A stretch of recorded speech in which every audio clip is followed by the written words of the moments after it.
ಅಂಗನವಾಡಿ ನೌಕರರ ವಿವಿಧ ಬೇಡಿಕೆಗಳನ್ನು ಈಡೇರಿಸುವಂಥ ನಿಟ್ಟಿನಲ್ಲಿ ಈಗಾಗಲೇ ಅಹೋರಾತ್ರಿ ಹೋರಾಟ ಧರಣಿಯನ್ನು ನಡೆಸ್ತಿರುವಂಥದ್ದು. ನಾನೀಗ ಸದ್ಯ ಬೆಂಗಳೂರಿನ ಫ್ರೀಡಂ ಪಾರ್ಕಲ್ಲಿದ್ದೀನಿ. ಈಗಾಗಲೇ ರಾಜ್ಯದ ಬೇರೆ ಬೇರೆ ಜಿಲ್ಲೆಗಳಿಂದ ಅಂಗನವಾಡಿಯ ನೌಕರರು ತಮ್ಮ ಬೇಡಿಕೆಗಳನ್ನು ಈಡೇರಿಸುವಂಥ ನಿಟ್ಟಿನಲ್ಲಿ ಪ್ರತಿಭಟನೆ ಹಾಗೂ ಅಹೋರಾತ್ರಿ ಧರಣಿಯನ್ನು ಮಾಡ್ತಿರುವಂಥದ್ದು. ಹಾಗಿದ್ರೆ ಸರ್ಕಾರದ ಮುಂದೆ ಅಂಗನವಾಡಿ ಕಾರ್ಯಕರ್ತರ ಏನೆಲ್ಲ ಬೇಡಿಕೆಗಳು ಇದೆ ಈ ಬಗ್ಗೆ ಮಾತನಾಡಲಿಕ್ಕೆ ನಮ್ಮೊಂದಿಗೆ ಅಂಗನವಾಡಿ ಕಾರ್ಯಕರ್ತರ ಈ ಒಂದು ಸಂಘಟನೆ ರಾಜ್ಯಾಧ್ಯಕ್ಷರಿದ್ದಾರೆ, ಅವರನ್ನು ನಾವು ಮಾತನಾಡಿಸೋಗೋಣ. ಸರ್, ಪ್ರಮುಖವಾಗಿ ಸರ್ಕಾರದ ಮುಂದೆ ಏನೇನು ಬೇಡಿಕೆಗಳಿದೆ? ಮುಖ್ಯವಾಗಿ ಬೇಡಿಕೆ ಇರೋದು ICDS ಯೋಜನೆ 1975ರಲ್ಲಿ ಜಾರಿಗೆ ಬಂತು. ಇವತ್ತು 51ನೇ ವರ್ಷದಲ್ಲಿ ನಾವು ಪಾದಾರ್ಪಣೆ ಮಾಡ್ತಾ ಇದ್ದೇವೆ. ಗೌರವಧನ ಸೇವೆಯಲ್ಲಿ ಕೆಲಸ ಮಾಡ್ತಾ ಇದ್ದಾರೆ. ಆ ಒಂದು ಹಿನ್ನೆಲೆ ಒಳಗೆ ಈಗ ಅವ್ರು ತಂದಿದ್ದೇನೆಂದ್ರೆ 3 ರಿಂದ 6 ವರ್ಷದ ಮಕ್ಕಳಿಗೆ 3 ರಿಂದ 6 ವರ್ಷದ ಮಕ್ಕಳು ಅಂಗನವಾಡಿ ಕೇಂದ್ರಗಳಲ್ಲೇ ಇರಬೇಕು ಅಂತ ಇತ್ತು. ಈಗ ಇವ್ರು ಏನು ಮಾಡಕ್ಕೆ ಅಂದರೆ ಈಗ ಇವ್ರು ಮಾಡ್ತಕ್ಕಂಥ ಏನು ಶಿಕ್ಷಣ ಇಲಾಖೆಯಲ್ಲಿ LKG UKG ತೆಗೆಹಾಕೊಂತಾರೆ. ಇದರಿಂದ ಏನಾಗುತ್ತೆ ಅಂತಂದ್ರೆ 3 ರಿಂದ 6 ವರ್ಷ ಮಕ್ಕಳು ಶಿಕ್ಷಣ ಇಲಾಖೆಯಲ್ಲಿ ಹೋದ್ರಂದ್ರೆ ಅಂಗನವಾಡಿ ಮಕ್ಕಳ ಸಂಖ್ಯೆ ಕಡಿಮೆ ಆಕತಿ. ಮುಂದಿನ ದಿನಗಳಲ್ಲಿ ಅಂಗನವಾಡಿ ಕೇಂದ್ರಗಳನ್ನು ಬಂದ್ ಮಾಡ್ತಾರೆ. ICDS ಯೋಜನೆ ಪ್ರಕಾರ 3 ರಿಂದ 6 ವರ್ಷ ಮಕ್ಕಳು ನಮ್ಮ ಹಕ್ಕದು. ಏದು ಮಹಿಳಾ ಮಕ್ಕಳ ಕಲ್ಯಾಣ ಇಲಾಖೆ. ಶಿಕ್ಷಣ ಇಲಾಖೆದು 1ನೇ ತರಗತಿಯಿಂದ ಮುಂದೆ ಅವ್ರದ್ದು ಹಕ್ಕದು. ಅದನ್ನು ಬಿಟ್ಟು ಇವರು ಪ್ರತಿಯೊಂದು ಶಾಲೆಯಲ್ಲಿ LKG UKG ತೆಗಿತೀವಿ ಅಂತ ಹೇಳ್ತಾರೆ. ಮುಂದೆ KPC ಶಾಲೆ ಮಾಡ್ತೀವಿ ನಾವು, ಪ್ರತಿಯೊಂದು ಪಂಚಾಯತಿಗೆ ಒಂದು KPC ಶಾಲೆ ಮಾಡ್ತೇವೆ ಅಂತ ಹೇಳ್ತಾರೆ. ಶಿಕ್ಷಣ ಇಲಾಖೆ ಹೇಳ್ತಾರೆ. ಇನ್ನು ಮಹಿಳಾ ಮಕ್ಕಳ ಕಲ್ಯಾಣ ಸಚಿವರು ಹೇಳ್ತಾರೆ ನಾವು ಪ್ರತಿ ವರ್ಷನ ಅಂಗನವಾಡಿ ಕೇಂದ್ರಗಳಲ್ಲಿ LKG UKG 4,000 ಮಾಡ್ತೇವೆ ಅಂತ ಹೇಳ್ತಾರೆ. 70,000 ಅಂಗನವಾಡಿ ಕೇಂದ್ರಗಳಿಗೆ 4,000 ವರ್ಷಕ್ಕೆ ಮಾಡ್ಕೊತ ಹೋದ್ರೆ ಎಷ್ಟು ವರ್ಷ ಹೋಗುತ್ತೆ? ಇದು ಒಂದು ವಿರೋಧ. ನಮಗೆ ಹೇಳ್ತೇವೆ ICDS ಯೋಜನೆ ಪ್ರಕಾರ 3 ರಿಂದ 6 ವರ್ಷದ ಮಕ್ಕಳು ನಮ್ಮ ಅಂಗನವಾಡಿ ಕೇಂದ್ರಗಳಲ್ಲೇ ಇರಬೇಕು ಅನ್ನೋದು ನಮ್ಮದು ಒಂದೇ ಒಂದು ಮುಖ್ಯವಾದ ಬೇಡಿಕೆ. ಓಕೆ, ಹಾಗಿದ್ರೆ ಸರ್ಕಾರದ ಯಾವ ಅಧಿಕಾರಿಗಳಿಗೆ ಅಥವಾ ಸಚಿವರಿಗೆ ಏನಾದರೂ ನೀವು ಮನವಿಯನ್ನು ಕೊಟ್ಟಿದ್ದೀರಾ? ಯಾವ ರೀತಿಯಾಗಿ ಹೋರಾಟ ಮಾಡ್ತಾ ಇದ್ದೀರಾ? ಸುಮಾರು ಸಚಿವರಿಗೆ 6 ಬಾರಿ ಮನವಿ ಕೊಟ್ಟರು.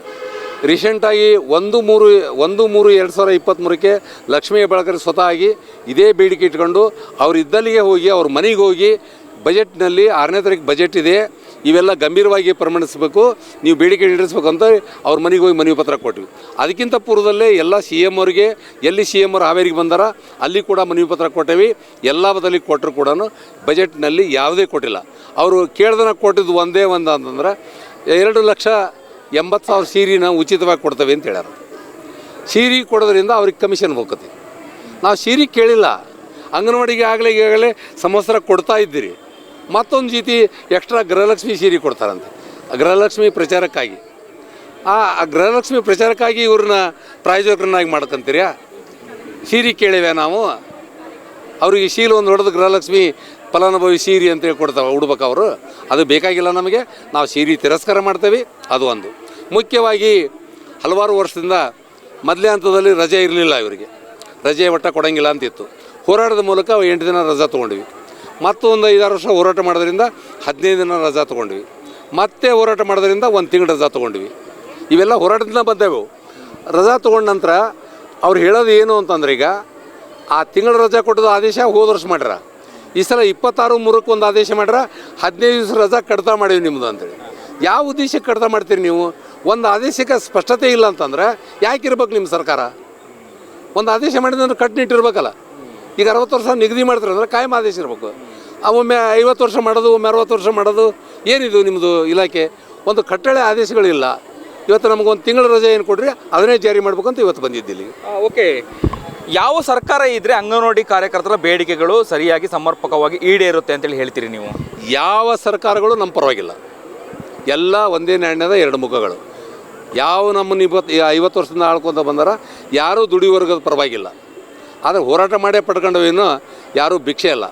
ಆದರೆ ತಾಲೂಕಿನಲ್ಲಿ ಈಗೇನೋ ಇವರು ಸಾಧನೆ ಸಮಾವೇಶ, ಗ್ಯಾರಂಟಿ ಸಮಾವೇಶ ಮಾಡ್ಬೇಕಂದ್ರೆ ಅಂಗನವಾಡಿ ಕಾರ್ಯಕರ್ತರು ಹೆಣ್ಮಕ್ಳನ್ನ ಕೂಡಿಸ್ಬೇಕು.